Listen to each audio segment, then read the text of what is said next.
ഇന്ന് നമുക്ക് വ്യത്യസ്തമായ ഒരു ക്രൈം ത്രില്ലർ സിനിമയായ സാലി മുഹബത്തിന്റെ കഥ നോക്കിയാലോ? കഥയുടെ ചുരുക്കം എന്തെന്നാൽ, സാധാരണക്കാരിയായ നായിക അവളെ ഏറ്റവും കൂടുതൽ സ്നേഹിക്കുന്നത് ഒന്ന് അവളുടെ അച്ഛൻ അവൾക്ക് വേണ്ടി വിട്ടിട്ട് പോയ അവൾക്ക് ഏറ്റവും ഇഷ്ടമുള്ള തോട്ടമൊക്കെയുള്ള പ്രോപ്പർട്ടി, രണ്ടാമത് അവളുടെ പ്രിയപ്പെട്ട ഭർത്താവ് പങ്കജ്. ചെടിയൊക്കെ വളർത്തി തോട്ടമൊക്കെ നിർമ്മിച്ച് സന്തോഷകരമായ ജീവിതം ജീവിക്കുന്ന നായിക. തന്റെ ഭർത്താവും തോട്ടവുമാണ് ലോകമെന്ന് അവൾ കരുതുന്നു.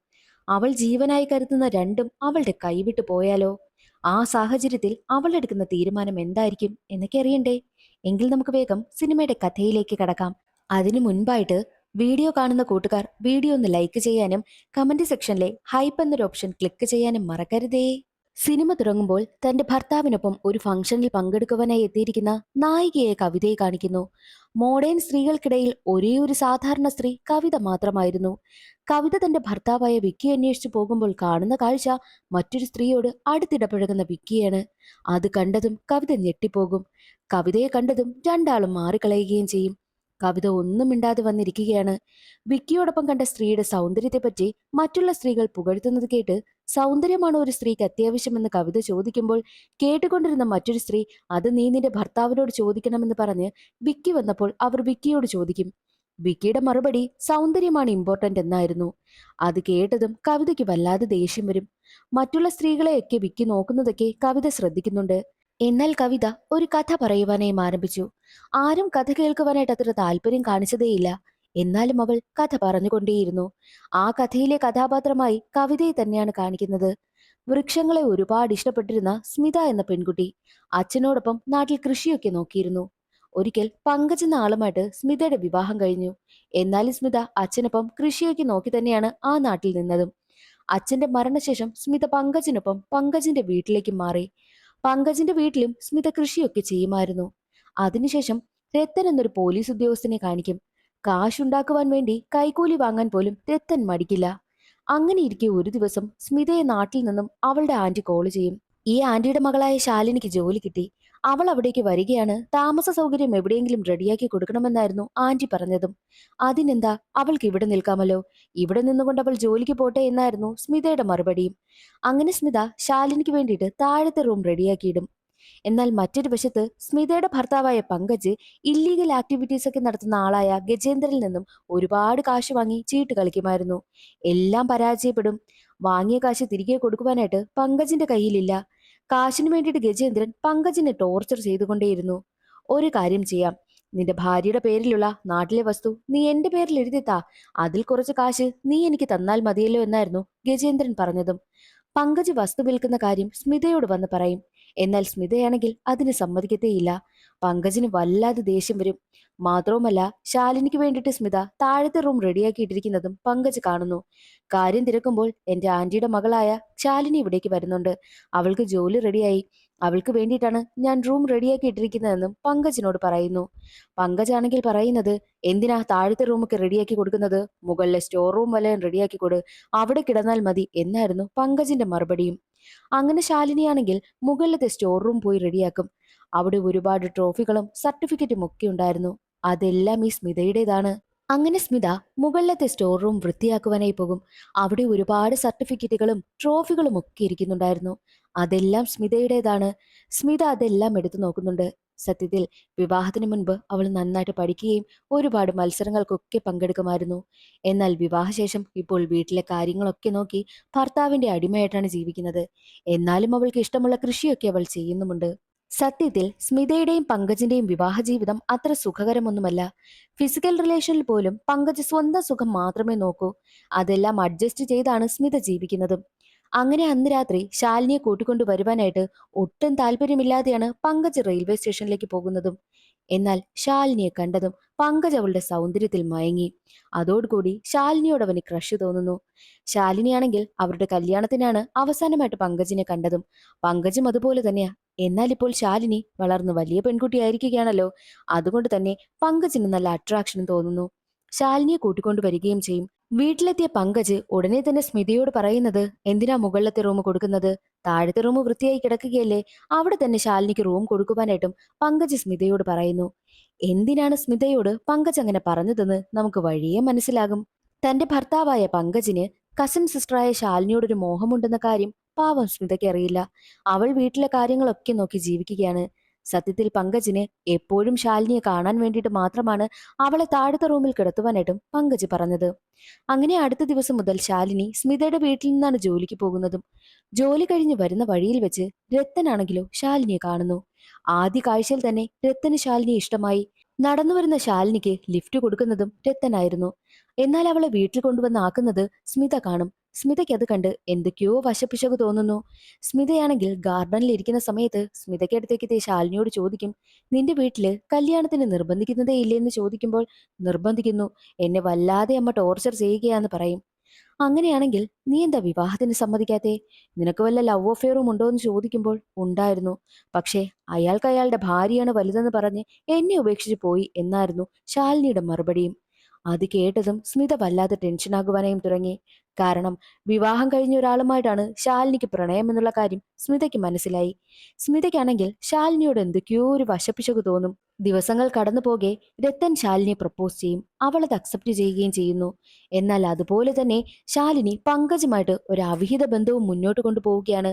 അതും ആരും അറിയില്ല. രത്തനാണെങ്കിൽ ശാലിനിയെ സിൻസിയർ ആയിട്ടാണ് പ്രണയിക്കുന്നതും വിവാഹം കഴിക്കണമെന്നും അവൻ ആഗ്രഹിക്കുന്നു. പക്ഷേ പങ്കജിന് അങ്ങനെയല്ല. എന്നാൽ പങ്കജും ശാലിനിയും തമ്മിൽ ഫിസിക്കൽ റിലേഷനാണ് നടന്നുകൊണ്ടേയിരിക്കുന്നതും. ഇടയ്ക്കിടയ്ക്ക് ലോഡ്ജിലൊക്കെ റൂം എടുത്ത് രണ്ടുപേരും ആരും അറിയാതെ അവിടെ പോയി പരിപാടിയൊക്കെ ഒപ്പിക്കുന്നുണ്ട്. ഇത് സ്മിതയ്ക്കും അറിയത്തില്ല, രത്തനും അറിയത്തില്ല. രത്തൻ അവന്റെ വീട്ടിൽ കൊണ്ടുവന്ന് എങ്ങനെയെങ്കിലും ശാലിനിയെ പരിചയപ്പെടുത്തണം, വിവാഹം കഴിക്കണം, അങ്ങനെയൊക്കെയാണ് ആഗ്രഹം. ഒരു ദിവസം പങ്കജ് ശാലിനിയും കൊണ്ട് ഡ്രസ്സ് എടുക്കുവാനായി പോകുന്നു. ശാലിനിക്ക് വേണ്ടിയിട്ട് 12,000 രൂപയുടെ വില കൂടിയ ഡ്രസ്സ് എടുക്കും. എന്നാൽ സ്മിതയ്ക്ക് വേണ്ടിയിട്ട് ഒരു 250 രൂപയുടെ സാരിയാണ് എടുക്കുന്നതും. അതും ശാലിനിയുടെ നിർബന്ധത്തിലാണ് സാരി എടുത്തു കൊടുക്കുന്നത് പോലും.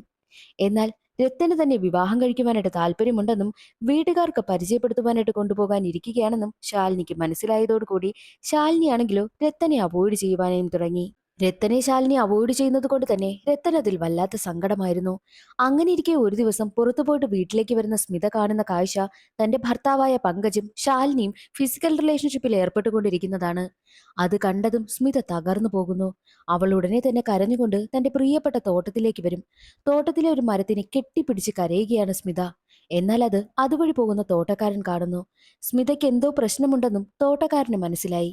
എന്നാൽ പിന്നീട് അങ്ങോട്ട് സ്മിത താൻ കണ്ട കാഴ്ചയെക്കുറിച്ചൊന്നും പങ്കജിനോടും ശാലിനിയോടും സംസാരിച്ചതേയില്ല. അവൾക്ക് ആരോടും സംസാരിക്കാൻ പറ്റാത്ത മാനസികാവസ്ഥയായിരുന്നു. മാത്രവുമല്ല, പ്രത്യേകിച്ച് ശാലിനിയോട് അവൾക്ക് നല്ല ദേഷ്യവുമുണ്ട്. വിശ്വസിച്ച് വീട്ടിൽ കയറ്റിയ സഹോദരി തനിക്ക് പണി തന്നൊരവസ്ഥയാണല്ലോ ഇപ്പോൾ. അതിന്റെ ദേഷ്യം സ്മിതയുടെ മനസ്സിൽ നന്നായിട്ടുണ്ടായിരുന്നു. ശാലിനിയുടെ വീട്ടില് വിവാഹം കഴിക്കുവാൻ വേണ്ടിയിട്ട് നല്ല പ്രഷർ ഉണ്ടായിരുന്നു. എന്നാൽ ശാലിനിക്കാണെങ്കിൽ വിവാഹം കഴിക്കുവാനായിട്ടും താല്പര്യമില്ല. അവളാണെങ്കിലോ തന്റെ ന്യൂഡ് പിക്ചേഴ്സ് ഒക്കെ പങ്കജിനെടുത്ത് അയച്ചു കൊടുക്കുന്നുമുണ്ട്.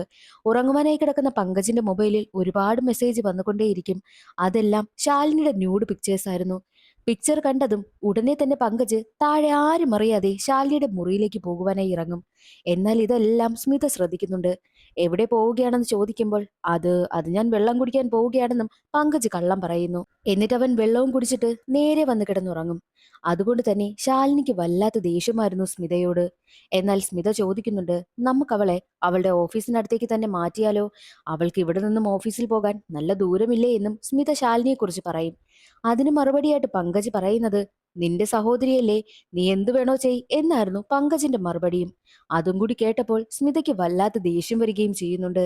അങ്ങനെ ഇരിക്കെ പങ്കജിന്റെ പിറന്നാൾ ആഘോഷം നടക്കുകയാണ്. അതിൽ പങ്കെടുക്കുവാനായിട്ട് സ്മിതയുടെ കൂട്ടുകാരും ഒക്കെ എത്തിയിട്ടുണ്ട്. എന്നാൽ ഒട്ടും സന്തോഷമില്ലാതെയാണ് സ്മിത നിൽക്കുന്നതും. കേക്ക് കട്ട് ചെയ്യുന്ന സമയത്തും ശാലിനി പങ്കജിനോട് കൊഞ്ചി കുഴയുന്നതും ഒരുപാട് ഹാപ്പിയായിട്ട് നിൽക്കുന്നതും മാത്രവുമല്ല, പങ്കജ് ശാലിനിക്കൊപ്പം നല്ല ഹാപ്പിയായിട്ട് നിൽക്കുന്നതെല്ലാം സ്മിതയുടെ ഏറ്റവും അടുത്ത കൂട്ടുകാരിയായ പൂനം കാണുന്നുണ്ട്. പൂനത്തിന് അത് കണ്ടതും എന്തൊക്കെയോ വശപ്പിശക് തോന്നുന്നു. കിച്ചണിൽ നിൽക്കുകയായിരുന്ന സ്മിതയ്ക്കടുത്തെത്തിയ പൂനം, ആ ശാലിനിയുടെ പെരുമാറ്റം അത്ര ശരിയായിട്ട് എനിക്ക് തോന്നുന്നില്ല. നീ അവളെ ഒന്ന് കൺട്രോൾ ചെയ്യണമെന്നും സ്മിതയോട് പറയുന്നു. പക്ഷേ സ്മിതയ്ക്ക് എല്ലാ കാര്യങ്ങളും അറിയാമല്ലോ. അതുകൊണ്ട് തന്നെ സ്മിത ഒന്നും മിണ്ടുന്നതേയില്ല. സ്മിതയ്ക്കാണെങ്കിൽ ശാലിനിയോട് നല്ല ദേഷ്യമുണ്ട്. എന്നാലും അവൾ അത് പുറത്ത് കാണിക്കുന്നതേയില്ല. അങ്ങനെ ഇരിക്കെ പങ്കജ് സ്മിതയ്ക്കടുത്തെത്തിയിട്ട് അവളുടെ പ്രോപ്പർട്ടി വിൽക്കുന്നതിനെ കുറിച്ച് സംസാരിക്കും. പക്ഷേ സ്മിതയ്ക്കാണെങ്കിൽ അതിനൊട്ടും താല്പര്യമേയില്ല. മുൻപായിരുന്നുവെങ്കിൽ അവൾ എങ്ങനെയെങ്കിലും സമ്മതിച്ചേനെ. പക്ഷേ ഇപ്പോൾ പങ്കജ് അവളെ ചതിച്ചുകൊണ്ടിരിക്കുകയല്ലേ. അതുകൊണ്ട് തന്നെ അവൾ ഒരിക്കലും സമ്മതിക്കില്ല. അതിനെ ചൊല്ലി രണ്ടാളും തമ്മിൽ നല്ല വഴക്കാവുകയും വീട്ടിൽ നിന്ന് ഇറങ്ങിപ്പോകുന്ന പങ്കജ് മദ്യപിച്ച് നേരെ ഗജേന്ദ്രനടുത്തെത്തുന്നു. എന്നിട്ട് ഗജേന്ദ്രനോട് എന്തൊക്കെയോ കാര്യങ്ങൾ പ്ലാൻ ചെയ്യുന്നുമുണ്ട്. അത് കഴിഞ്ഞവൻ വീട്ടിലേക്കും പോകും. പങ്കജിന്റെയും ഗജേന്ദ്രന്റെയും ചർച്ച സ്മിതയുടെ തോട്ടക്കാരൻ ഒളിച്ചു നിന്ന് കേൾക്കും. അയാൾ അത് കേട്ടതും ഞെട്ടിപ്പോവുകയാണ്. നേരെ സ്മിതയുടെ അടുത്തേക്ക് വരും. സ്മിതയാണെങ്കിലോ തോട്ടത്തിലെ കാര്യങ്ങളൊക്കെ നോക്കുകയായിരുന്നു. സ്മിതയ്ക്കടുത്തെത്തിയ തോട്ടക്കാരൻ പറയുന്നുണ്ട്, ഇന്ന് നിങ്ങൾ ഒന്ന് സൂക്ഷിക്കണം. വൈകുന്നേരം നിങ്ങൾക്കുള്ള എന്തോ പണി വരികയാണ്. അതുകൊണ്ട് തന്നെ സ്വയം സൂക്ഷിക്കണമെന്നുള്ള ഒരു സൂചനയാണ് തോട്ടക്കാരൻ കൊടുക്കുന്നതും. സ്മിതയ്ക്കാണെങ്കിൽ എന്തൊക്കെയോ വശപ്പിശക്ക് തോന്നും. അതേസമയമായിരുന്നു ശാലിനി ജോലിക്ക് പോകുവാനായി ഇറങ്ങുന്നതും. ശാലിനിക്ക് ഏറ്റവും ഇഷ്ടമുള്ള കറിയും ഉണ്ടാക്കി സ്മിത അവൾക്കൊരു ടിഫിൻ ബോക്സ് കൊടുത്തുവിടുന്നു. അതുമായിട്ടാണ് ശാലിനി ഓഫീസിലേക്ക് പോകുന്നതും. അതേസമയമായിരുന്നു സ്മിതയുടെ വീട്ടിലെ ജോലിക്കാരി എവിടേക്ക് എത്തുന്നതും. എനിക്ക് നല്ല വിശപ്പുണ്ട്, ഞാൻ എന്തെങ്കിലും കഴിച്ചിട്ട് ജോലി ചെയ്യാമെന്ന് പറഞ്ഞ് സ്മിത ശാലിനിക്ക് വേണ്ടി ഉണ്ടാക്കി വെച്ചിരുന്ന കറി എടുക്കുവാനായും പോകും. അത് എടുക്കണ്ട, നീ വേറെ ഏതെങ്കിലും കറി എടുത്തോ എന്നും സ്മിത വേലക്കാരിയോട് പറയുന്നു. അതിൽ നിന്നും മനസ്സിലായല്ലോ സ്മിത എന്തോ ആ കറിയിൽ ചേർത്തിട്ടുണ്ടെന്ന്. അതേസമയം തന്നെ പുറത്തേക്ക് പോകാനായി ഇറങ്ങുന്ന പങ്കജ് സ്മിതയോട് പറയുന്നുണ്ട്, ഇന്ന് വൈകുന്നേരം നീ ഇവിടെ കാണണം, എവിടേക്കും പോകരുത്. എനിക്ക് കാശ് തരുവാനായിട്ട് ഒരാൾ ഇവിടെ വരുന്നുണ്ട്. ആ കാശ് വാങ്ങി വെച്ചേക്കണമെന്നും സ്മിതയോട് പറഞ്ഞിട്ടാണ് പങ്കജ് പുറത്തേക്ക് പോകുന്നതും. തനിക്കുള്ള കൊട്ടേഷനാണ് അതെന്നുള്ള കാര്യം സ്മിതയ്ക്ക് നന്നായിട്ട് മനസ്സിലായി. അതേസമയമായിരുന്നു ഓഫീസിൽ നിന്നും വയറ് വേദനിക്കുന്നു എന്ന് പറഞ്ഞ് ശാലിനി വീട്ടിലേക്ക് എത്തിയതും. താൻ കൊടുത്ത മരുന്ന് ഏറ്റു എന്നതും സ്മിതയ്ക്ക് മനസ്സിലായി. അങ്ങനെ ശാലിനിയാണെങ്കിലോ ബാത്റൂമിലൊക്കെ പോകുന്നു. അതേസമയമായിരുന്നു സ്മിതയെ അവളുടെ കൂട്ടുകാരിയായ പൂനം തന്റെ വീട്ടിലേക്ക് വിളിക്കുന്നതും. പൂനത്തിന്റെ വീട്ടില് ബർത്ത്ഡേ ഫംഗ്ഷൻ നടക്കുകയാണ്. അതിനു വേണ്ടിയിട്ടാണ് പൂനം സ്മിതയെ ക്ഷണിച്ചതും. സ്മിത ഉടനെ തന്നെ ശാലിനിയോട് പറയുന്നുണ്ട്, ഇനി നീ എന്തായാലും ഓഫീസിലേക്കൊന്നും പോകുന്നില്ലല്ലോ, ഇവിടെ കുറച്ച് മലക്കറി ഇരിപ്പുണ്ട്, അതൊക്കെ നീ അരിഞ്ഞു വെച്ചേക്കണം. ഞാൻ പൂനത്തിന്റെ വീട്ടിലെ ഫംഗ്ഷന് പോയിട്ട് വരാമെന്നും സ്മിത പറയുന്നു. അതിനെന്താ, ഞാൻ ചെയ്തോളാമെന്നും ശാലിനി പറയുന്നു. പൂനത്തിന്റെ വീട്ടിൽ പോകുവാനായിട്ട് റെഡിയാകുന്ന സ്മിതയെ പങ്കജ് വിളിക്കും. നീ എങ്ങോട്ടും പോയിട്ടില്ലല്ലോ, വീട്ടിൽ തന്നെ ഉണ്ടല്ലോ എന്നും പങ്കജ് ചോദിക്കുന്നു. സ്മിത എവിടേക്കും പോയിട്ടില്ല എന്ന് ഉറപ്പുവരുത്താൻ വേണ്ടിയിട്ടാണ് പങ്കജ് വിളിച്ചതും. താൻ വീട്ടിൽ തന്നെ ഉണ്ടെന്നും സ്മിത കള്ളം പറയും.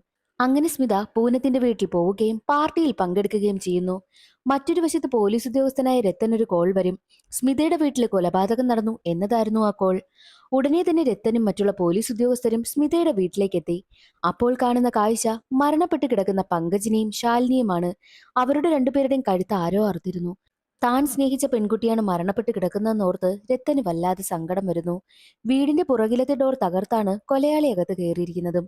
മോഷണശ്രമമാവാം കൊലപാതകത്തിന് കാരണമെന്നും രത്തൻ പറയുന്നുണ്ട്. മാത്രവുമല്ല, ഗജേന്ദ്രന്റെ ബാറിൽ ഉപയോഗിക്കുന്ന അതേ ലൈറ്റർ തന്നെ അവിടെ നിന്നും കിട്ടുന്നുമുണ്ട്. ഗജേന്ദ്രന്റെ ബാറിൽ രത്തൻ പോകാറുള്ളത് കൊണ്ട് തന്നെ ആ ഒരു ലൈറ്റർ രത്തന് നന്നായിട്ട് മനസ്സിലായി. ഉടനെ തന്നെ ലൈറ്ററും എടുത്തുകൊണ്ട് രത്തൻ നേരെ എത്തുന്നത് ഗജേന്ദ്രന്റെ അടുത്തേക്കാണ്. നിങ്ങളുടെ ലൈറ്റർ പങ്കജിന്റെ വീട്ടിൽ നിന്ന് കിട്ടിയിട്ടുണ്ട്. പങ്കജിനെ ഇപ്പോൾ കൊന്നത് നിങ്ങൾ തന്നെയാണോ എന്ന് രത്തനോട് ചോദിക്കും. എന്താണ് യഥാർത്ഥത്തിൽ സംഭവിച്ചതെന്ന് ഗജേന്ദ്രൻ തുറന്നു പറയുവാനായും ആരംഭിക്കുന്നു. പങ്കജ് എന്ന് ഗജേന്ദ്രനടുത്തെത്തി പ്ലാൻ ചെയ്തത് എന്തെന്നാൽ സ്മിത പ്രോപ്പർട്ടി വിൽക്കുവാനായിട്ട് സമ്മതിക്കുന്നില്ല. അതുകൊണ്ട് തന്നെ അവളെ കൊന്നുകളയാമെന്നായിരുന്നു പങ്കജ് പറഞ്ഞതും. അതിനു വേണ്ടിയിട്ട് അന്നേ ദിവസം സ്മിതയെ കൊല്ലുവാനായിട്ട് ഗജേന്ദ്രൻ കുറച്ച് ആളുകളെ ഏർപ്പാടാക്കിയിരുന്നു. പങ്കജ് എല്ലാം സെറ്റ് ചെയ്തു വെച്ചിട്ടാണ് പോയതും. അങ്ങനെ പറഞ്ഞതുപോലെ കൃത്യസമയത്ത് പങ്കജിന്റെ വീട്ടിലേക്ക് കൊലയാളികൾ എത്തി. അവരവിടെ വെച്ച് അവിടെ ഉണ്ടായിരുന്ന പെണ്ണിനെ കൊന്നുകളഞ്ഞു. പിന്നീടാണ് അറിഞ്ഞത് അത് സ്മിതയല്ല ശാലിനിയായിരുന്നു എന്നും. പക്ഷേ ശാലിനിയെ കൊന്നത് ഞാൻ പറഞ്ഞുവിട്ട ആളുകൾ തന്നെയാ. എന്നാൽ പങ്കജിനെ കൊന്നു കളഞ്ഞത് ഞങ്ങളല്ല. അതാരാണെന്ന് അറിയത്തുമില്ല എന്നും ഗജേന്ദ്രൻ പറയുന്നു. എന്നാൽ അത് കേട്ട് പണത്തിനെ ഒരുപാട് മോഹിക്കുന്ന രത്തൻ പറയുന്നത്, ശരി, എല്ലാ കാര്യവും അവിടെ നിൽക്കട്ടെ, ഞാൻ ആ സ്മിതയുടെ കയ്യിൽ നിന്നും പ്രോപ്പർട്ടി ഒപ്പിട്ട് വാങ്ങിത്തരാം. ഈ ഒരു കേസും മറയ്ക്കുവാനായിട്ട് സഹായിക്കാം. അങ്ങനെയാണെങ്കിൽ നിങ്ങൾ എനിക്ക് എത്ര രൂപ കാശ് തരുമെന്ന് ചോദിക്കുന്നു. ആ ഒരു പ്രോപ്പർട്ടി എനിക്ക് കിട്ടുകയാണെന്നുണ്ടെങ്കിൽ 30 ലക്ഷം രൂപ ഞാൻ നിങ്ങൾക്ക് തരാമെന്നും ഗജേന്ദ്രൻ രത്തനോട് പറയും. പിന്നീട് രത്തന്റെ നീക്കമെല്ലാം പ്രോപ്പർട്ടി എങ്ങനെയെങ്കിലും ഒപ്പിട്ട് വാങ്ങി 30 ലക്ഷം രൂപ സ്വന്തമാക്കണം എന്നായിരുന്നു. അങ്ങനെ രത്തൻ നേരെ വരുന്നത് സ്മിതയെ കാണുവാൻ വേണ്ടിയിട്ടാണ്. കുറെ പേപ്പറിലൊക്കെ രത്തൻ ഒപ്പിട്ട് വാങ്ങുന്നുമുണ്ട്. എന്നിട്ട് സ്മിതയോട് പറയുന്നത്, നിങ്ങളുടെ നാട്ടിലുള്ള ഒരു പ്രോപ്പർട്ടി അങ്ങ് ഗജേന്ദ്രന് വിൽക്കുന്നതല്ലേ നല്ലത്. നിങ്ങൾക്ക് കുറച്ച് കാശും കിട്ടും. നിങ്ങളുടെ ഭർത്താവായ പങ്കജ് ഒരുപാട് കടമുണ്ടാക്കി വെച്ചിട്ടുണ്ട്. പ്രോപ്പർട്ടി വിൽക്കുന്നതിലൂടെ ഭർത്താവിന്റെ കടമെല്ലാം നിങ്ങൾക്ക് വീട്ടാൻ കഴിയുമല്ലോ എന്നാണ് രത്തൻ സ്മിതയോട് പറയുന്നതും. പക്ഷേ പ്രോപ്പർട്ടി വിൽക്കാനായിട്ട് തനിക്ക് ഒട്ടും താല്പര്യമില്ല എന്ന് തന്നെ സ്മിത പറയുന്നു. അത് കേട്ടതും രത്തന് വല്ലാതെ ദേഷ്യം വരികയും ഒക്കെ ചെയ്യുന്നുണ്ട്. പങ്കജും ശാലിനിയും തമ്മിൽ മറ്റൊരു ബന്ധമായിരുന്നു എന്നുള്ള കാര്യം രത്തൻ കണ്ടെത്തിയിരുന്നു. നിങ്ങളുടെ ഭർത്താവും ശാലിനിയും തമ്മിൽ വഴിവിട്ട ബന്ധമുണ്ടായിരുന്നുവല്ലേ? അത് ഞാൻ കണ്ടെത്തിയെന്ന് രത്തൻ പറയുമ്പോൾ അത് കേട്ട സ്മിതയ്ക്ക് വല്ലാതെ ടെൻഷനാകുവാനായും തുടങ്ങി. സ്മിതയുടെ മുഖത്ത് വരുന്ന ആ ഒരു ടെൻഷനെല്ലാം രത്തൻ ശ്രദ്ധിക്കുന്നുമുണ്ട്. രത്തന് സ്മിതയെ വല്ലാതെ സംശയവും തോന്നുന്നു. അത് മനസ്സിലാക്കിയ സ്മിതയാണെങ്കിൽ എത്രയും വേഗം രത്തനെ വീട്ടിൽ നിന്നും പറഞ്ഞുവിടും. അതിനുശേഷം നേരെ പോകുന്നത് തോട്ടക്കാരനടുത്തേക്കാണ്. ആ പോലീസ് ഉദ്യോഗസ്ഥന് തന്നെ സംശയം തോന്നി എന്നാണ് തനിക്ക് തോന്നുന്നതെന്നും തോട്ടക്കാരനോട് സ്മിത പറയുന്നു. ആ സീൻ അവിടെ കട്ടായി. പിന്നീട് കാണിക്കുന്നത് രത്തനെയാണ്. രത്തനാണെങ്കിൽ സത്യത്തിൽ സ്മിത പാർട്ടിയിൽ പങ്കെടുക്കാൻ പോയോ എന്നറിയുവാൻ വേണ്ടിയിട്ട് പൂനത്തിന്റെ വീട്ടിലെത്തി പൂനത്തിനോട് ഓരോ കാര്യങ്ങളൊക്കെ ചോദിച്ച് മനസ്സിലാക്കുന്നു. പാർട്ടി നടക്കുമ്പോൾ എടുത്ത ഫോട്ടോസ് വല്ലതുമുണ്ടെങ്കിൽ തന്നെ ഏൽപ്പിക്കണമെന്നും രത്തൻ പൂനത്തിനോട് പറയുന്നു. അങ്ങനെ പൂനം അന്നെടുത്ത ഫോട്ടോസൊക്കെ രത്തനെ കാണിച്ചു കൊടുക്കും. അതിൽ സ്മിതയുണ്ടായിരുന്നു. അതേസമയമായിരുന്നു ഒരു കാര്യം രത്തൻ ശ്രദ്ധിക്കുന്നത്. എന്തെന്നാൽ പാർട്ടി തുടങ്ങുമ്പോഴുള്ള ഫോട്ടോയിൽ സ്മിത ഉടുത്തിരുന്ന സാരിയല്ല പാർട്ടി അവസാനിക്കുന്ന സമയത്ത് സ്മിത ഉടുത്തിരുന്നതും. സാരിയുടെ ബോർഡറുകൾ തമ്മിൽ നല്ല വ്യത്യാസമുണ്ട്. അപ്പോൾ ഇതിനിടയിൽ എപ്പോഴോ സ്മിത സാരി മാറി എന്നുള്ള കാര്യം രത്തന് മനസ്സിലായി. മാത്രമല്ല സ്മിതയുടെ അന്നേ ദിവസത്തെ മൊബൈലിന്റെ ടവർ ലൊക്കേഷൻ ചെക്ക് ചെയ്ത് നോക്കുന്ന സമയത്ത് പാർട്ടി നടക്കുന്നതിനിടയിൽ വെച്ച് സ്മിത തന്റെ വീട്ടിലേക്ക് വന്നു എന്നുള്ളതും ടവർ ലൊക്കേഷൻ ചെക്ക് ചെയ്തപ്പോൾ രത്തന് മനസ്സിലായി. അങ്ങനെ രത്തനാണെങ്കിൽ ഉടനെ തന്നെ തെളിവുകളുമായിട്ട് നേരെ സ്മിതയെ കാണുവാനായും എത്തി. അതേസമയം സ്മിത ഇപ്പോൾ താമസിക്കുന്ന വീടൊക്കെ വിറ്റിട്ട് നാട്ടിലെ തന്റെ വീട്ടിലേക്ക് പോകുവാനായിട്ടുള്ള ഒരുക്കങ്ങളൊക്കെ നടത്തുകയായിരുന്നു. വീട് കാണുവാനായിട്ട് ആള് വന്ന സമയമായിരുന്നു രത്തനും അവിടേക്ക് വന്നതും. രത്തൻ ഉടനെ തന്നെ സ്മിതയോട് ചോദിക്കും, നിങ്ങളുടെ എല്ലാ കള്ളത്തരങ്ങളും ഞാൻ കണ്ടെത്തി കഴിഞ്ഞു. എല്ലാത്തിനും തെളിവും എന്റെ കയ്യിലുണ്ട് എന്നും സ്മിതയോട് രത്തൻ പറയും. രത്തൻ തന്റെ കണ്ടെത്തലെല്ലാം സ്മിതയോട് പറയുന്നു.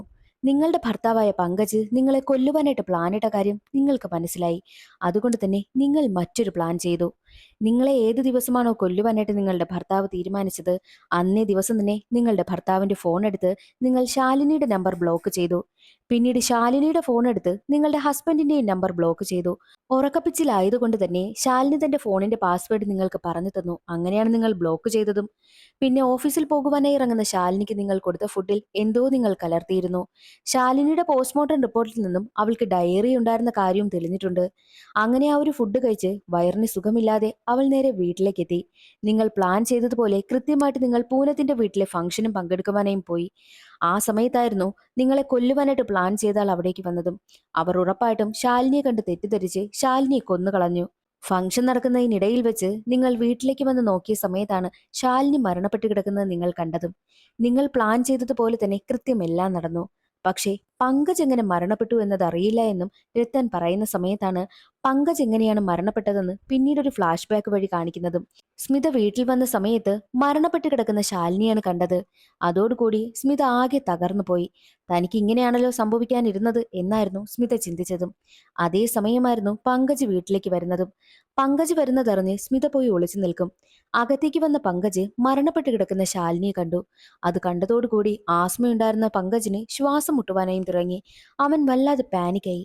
അതേ സമയത്തായിരുന്നു പങ്കജിന് ഉപയോഗിക്കേണ്ട ഇൻഹേലറുമായിട്ട് സ്മിത പുറത്തേക്ക് വരുന്നതും. അവൻ എത്ര തന്നെ സ്മിതയോട് ഇൻഹേലർ ചോദിച്ചിട്ടും അവൾ കൊടുത്തതേയില്ല. ദേഷ്യം വന്ന പങ്കജ് അവിടെ കിടക്കുന്ന കത്തിയെടുത്ത് അവളെ കുത്തുവാനായും വരും. മരിക്കാറായ അവസ്ഥയിലും അവൻ ഇങ്ങനെ തന്നെ കൊല്ലുവാനായി ശ്രമിക്കുകയാണല്ലോ എന്ന് ചിന്തിച്ച് കത്തിയിൽ ചവിട്ടി പിടിച്ചു. അതോടുകൂടി പങ്കജ് വല്ലാതെ ബുദ്ധിമുട്ടുകയും അവനാദ്യം ഹാർട്ട് അറ്റാക്ക് വരികയും ചെയ്തു. അതേസമയമായിരുന്നു സ്മിത തന്റെ കയ്യിൽ കിട്ടിയ കത്തിയെടുത്ത് പങ്കജിനെ കുത്തിയതും. അതോടുകൂടി പങ്കജ് മരണപ്പെടുകയും ചെയ്തു. എന്നാൽ കത്തി കൊണ്ട് കുത്തുന്ന സമയത്ത് രക്തം സാരിയിൽ തെറിച്ചു. അതുകൊണ്ടാണ് അതുപോലുള്ളൊരു സാരി സ്മിതയ്ക്കുണ്ടായിരുന്നത് കൊണ്ട് തന്നെ പുതിയ സാരി അവൾ മാറിയതും. ആ സാരി മറ്റൊന്നുമല്ല, പങ്കജും ശാലിനിയും വന്ന് ടെക്സ്റ്റൈൽസിൽ പോയപ്പോൾ സ്മിതയ്ക്ക് വേണ്ടിയിട്ട് വാങ്ങിയ അതേ സാരി തന്നെയായിരുന്നു അതും. അങ്ങനെ സാരി മാറിയാണ് അവൾ വീണ്ടും പാർട്ടിയിലേക്ക് എത്തിയത്. ഇതിന്റെ തെളിവുകളെല്ലാം കറക്റ്റായിട്ട് രത്തൻ അവൾക്ക് വിവരിച്ചു കൊടുക്കുകയും ചെയ്യുന്നു. അത് കേട്ടതും വല്ലാതെ സ്മിത ടെൻഷനാകും.